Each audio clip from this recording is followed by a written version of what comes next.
It's time for a business report. Africa 54's business correspondent Jill Malandrino in New York looks at global stock markets and the impact of low oil prices.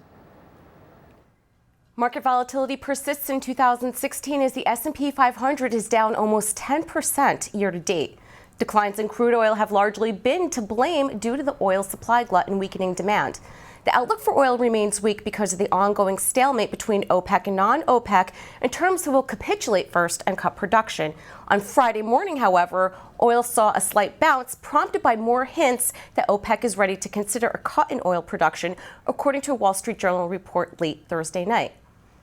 The massive decline in oil prices since July 2014 is not only impacting the markets, but it's also a major blow for oil-dependent countries, many of which are struggling to present 2016 budgets and looking for ways to derive growth from non-oil sectors such as infrastructure, agribusiness, and services.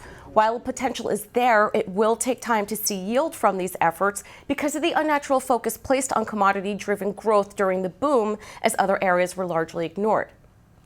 The bigger issue for the investing landscape is weakness in global banks due to interest rates and devaluation. Zero to negative interest rates impact earnings and the ability to grow. Central banks have propped up the market through asset purchases over the past 6 years, and investors are struggling with the unwind and trend change in trading. Federal Reserve Chairwoman Janet Yellen also provided testimony on Capitol Hill to the Senate Banking Committee, this fielding questions about the economy, rate hikes, negative interest rates, among other items this week. So this did not lift investor sentiment and it lended to a bit more uncertainty in the market. Looking ahead to next week's calendar, mainland China reopens while U.S. markets will be closed for the President's Day holiday. The earnings calendar is slowly starting to wind down and economic data is relatively light.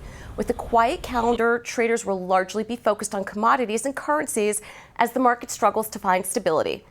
For Africa 54, I'm Jill Malandrino in New York.